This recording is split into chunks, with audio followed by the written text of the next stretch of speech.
Yo, what is going on, my fellow weebs? Chrono here, and welcome back to the channel. So today, I want to share a couple of tips with you guys about what I have learned while playing the new class Viper and the Dawn Trial expansion. But before we jump into that, if you guys are new here, as always, my name is Chrono. I primarily cover PS2 content.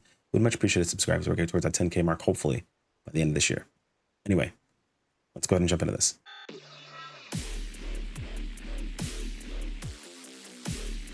So those guys who know me know that I play a ton of Final Fantasy XIV. I have since 2.0. I've had friends since I've played since back in 2.0 that I've made along the years that I still play with to this day. So I do play off and on. I did raid for quite some time. It was very, very fun. Pushed for, week one content. I just basically put a lot of time into this game. Not nearly as much these days as I have in the past, but it's still one of my favorite MMOs of all time, and it's one that is going to be in the repertoire, whether I play it on stream or not, no matter what the situation is going to be. So when the Viper class got announced, I was super, super excited. It basically combines two weapons I absolutely love and I've always loved in fantasy games, and the concept of fighting that I've always loved in fantasy games, which is soaring blades or dual blade. Too many games to put over. Anyway, it's twin swords and double saber. That's what I'll call them.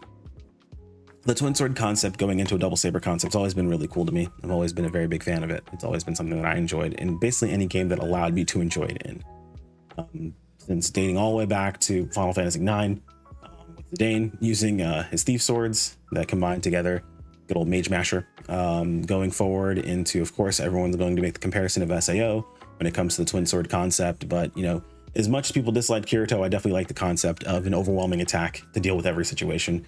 I will always be the person to advocate for, I will take a bit more speed than I'll take more damage. More speed always just felt fun to me, or always felt better. So the whole concept of what Viper is something that I have very much enjoyed. And though it is not perfect, there are some things I would like to see changed when it comes to Viper. It has nothing to do with the busyness of Viper. That's actually part of what I enjoy of Viper. I don't think it's overly busy. I think it is a very busy class. I think it does keep you kind of on your toes. You have to be paying attention to what it is you're doing at all times. But once you kind of get the flow for it, it just feels good to play. I haven't felt like I've been having that much fun when it comes to DPS in a very, very, very long time. And Viper's been it's hit every single time. I basically wanted to take it into every piece of content that I've done. If I can get away with doing it. If I could level other jobs by just playing Viper alone, I would. And I consider just leveling everything by just PvPing on Viper, because I've had that much more fun with playing Viper consistently.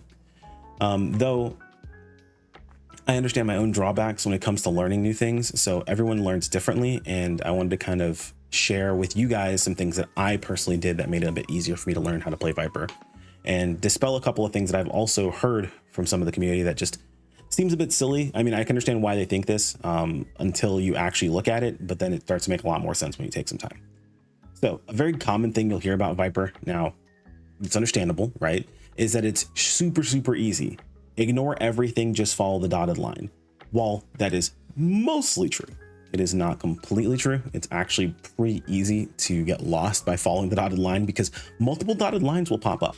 And if you don't understand why the dotted line's popping up, you're going to get lost in pressing the right dotted line. But if you're playing on a very, very, very, very, very casual basis, yeah, just press the dotted line, you'll be all right.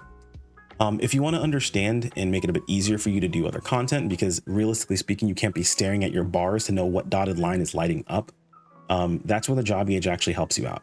The job gauge is also not perfect. And as my old raid lead will let you know, I'm not the best at learning new things very quickly. So the way I learn things is I tend to eliminate everything that does not matter to what I need to know. Back when I was tanking, mechanics that I had learned legitimately were, I learned what I need to know for the mechanic and what my co-tank needs to know in case I need to cover for him. And that was it. If it didn't have anything to do with me, if I didn't interact with it whatsoever, I didn't know what was going on, nor did I care. I wanted to make sure that what I was doing was correct, and that was it. I didn't need to stare at everyone else and what they were doing. Yes, when I got into the point of like learning different roles and different stuff, then yeah, sure, I would learn about that stuff. But for me, when it came to progression rating, I wanted to make sure that I wasn't the reason we were stopping. I didn't want to hold us back at any point in time, because I have definitely been there and it feels kind of bad. Like, it sucks to be that person. So I want to be that person as least as possible. So yeah, not the best at learning, but jokes on everyone else. They all have different difficulties with learning things different ways. Some people aren't the best learning mechanics. Some people are free to heaven's fall. Not pointing any fingers. That was a joke. Maybe maybe we'll have a clip. Maybe we won't. Who knows? But either way, that all is a preamble for why I look at things the way that I do. And funny enough, that actually fit really well into how Viper was designed.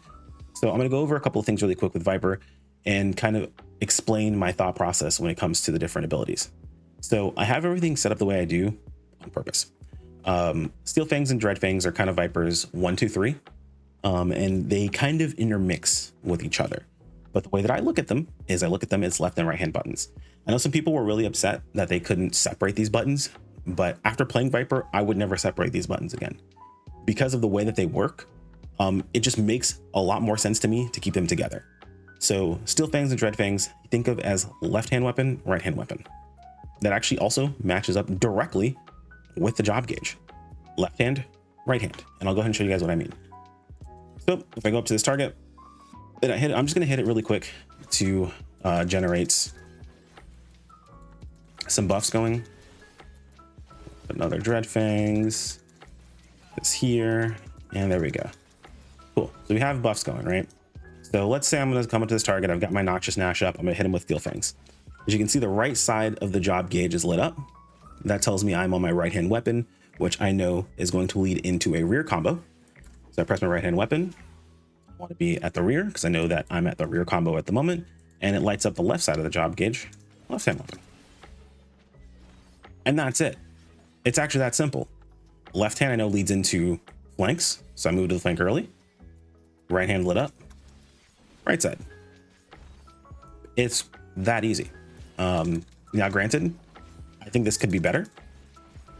I'd prefer if not both sides of the job gauge lit up like this. Like both of these don't need to be lit up. This could go away in my opinion completely. Like this red glow should go away. This should disappear. And it should just be this little red tick here. And then because we're on a flank, have the job gauge glow blue. That's fine. And then have this go away completely. It would be much better in my opinion if whenever we had a rear combo, like this was just red. And if we had a flank combo, it was just blue. But unfortunately, we have to remember we are on our second step to know where we're going to be at our third, right? And this is just something you'll get as you play the game, as you learn, right? Like I know I'm on my red or my right hand attack. I know that's a rear combo. So I know I'm going to stay at the rear and I'm going to do a right hand attack there because it's lit up. And that's the one that's going to, that gets the increased damage. I know the left hand combo is lit up right now. So moving to the flank early. And then my left hand ability is one that gets the buff. So I'm using that one. And that's it. It just repeats over and over again. Very straightforward, very simple. That's just how I learned. Makes it very easy for me to not have to worry about staring at my bars consistently. I can just look at something that's on the screen next to my character already and get all the information that I need just based on that. Now, ideally, I'd like to have this right underneath my character. I play usually like this, zoomed all the way out. Zoomed all the way out. However, I need to adjust my my job gauge and my UI overall because this is the first time I've actually wanted my job gauge to be right underneath my character to be able to see it actively while I'm doing stuff. Just because you want to know when you need to hit a flank and a rear, that's kind of where your extra damage comes from. So being on top of that, it's kind of important in my opinion. It mostly also works the same way for the AoE situation too. The thing about AoEs is that they mostly don't care. Like the second step, both light up all the time. I don't know if that's like a bug or not, but it actually just doesn't matter at all.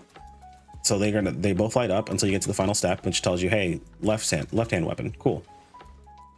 Noxious Gnash up, cool. For some reason, both of these are lighting up, even though very obviously one is lower than the other. So you want to do that one, and then cool, right hand weapon, awesome. You can mostly just alternate between left and right. This might just be a bug that it's not actually functioning correctly. But that's just, I don't know. I don't really know how to explain that one specifically. I'm just gonna assume that it's bugged. Maybe I missed that in an article somewhere that they've posted about, but for some reason both of them light up, and I think it's kind of silly that they both light up. Again, I would prefer if it was just the side would, the ticks would show up or whatever, and then the light up would happen for the finalized one where it needs to have either flank or rear. And of course, flank would be blue, rear would be red, or whatever they decide they want to do, right? They want to make it green and purple, like whatever works, that's totally fine. But I feel like the color coding for that would be so much better overall for the actual job gauge. But that kind of follows everything. If we look at Dreadwinder, Dreadwinder with Hunter's Coil and Swiftscan Coil, it kind of follows the same sort of concept for me. Now, the thing about Dreadwinder is that there's no like lead up into it. It's just when you start this, you know, have a flank and a rear that you need to hit. Doesn't matter what order you hit them in. We'll hit the flank into the rear. Part of why I have these set up the way that I do is that when you hit the rear one, you hit Swiftskin first, you want to do Twin Blood into Twin Fang. When you hit Hunter's Coil, you want to do Twin Fang into Twin Blood. This is just, again, left and right, left and right. It just, in my brain, it helps me follow that process itself. If I start right here for Swiftscan, I need to go right then left. If I start left here for Hunter's Coil, I go left then right. Same thing here with Pit of Dread into Hunter's Den and Swiftscan's Den. Same thing with Steel Maw and Dread Maw. Like, all of these follow a left and right sort of thought process in my brain, and it's like the smallest amount of information that's necessary to get the greatest result. It's left and right basically solves the entire class for me in my head. I don't have to worry too much about like where I'm going. My buttons make sense to me. Everything is kind of just laid out in that sort of way. And that's kind of how I think about the entire job as a whole. Again, I do have my, you know, the things I would like to see them change. Noxious Nash for some reason is 20 seconds and then goes up to 40. I don't know why all of our buffs go to 40. I don't know why they're not like 30 to 60 like everything else. I prefer it to be 30 to 60. That'd be much nicer, much easier to work with, and just overall just flow better. But that's just me personally.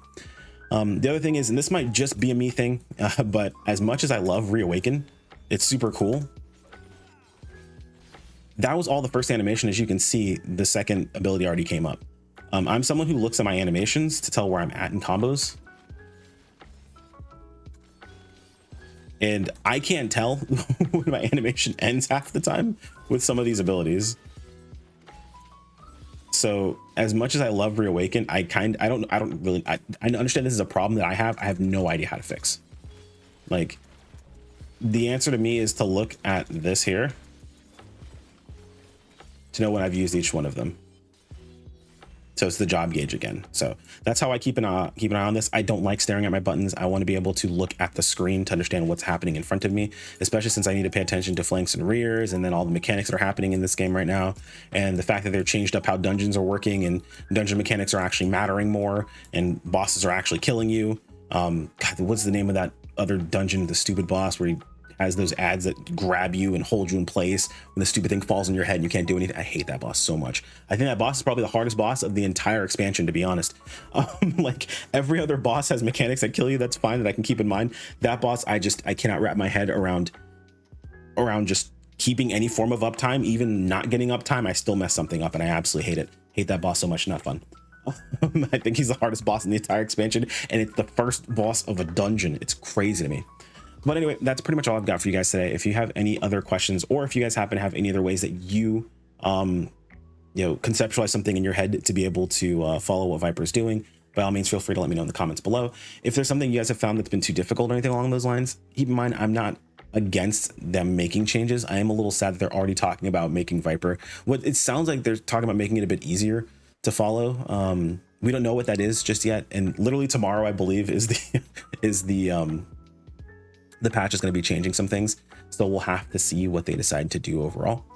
But I am excited to see what's going to come of Viper. Viper is probably one of my favorite classes they've ever made in a Final Fantasy game, and I'm looking forward to playing a lot more of it in the future. And that's it. Thanks to channel members. You guys are awesome. Like if you enjoyed the video, sub if you want to keep up with more, and I'll see you all next time. I'm still bad at outros. Take care, my friends. Peace out.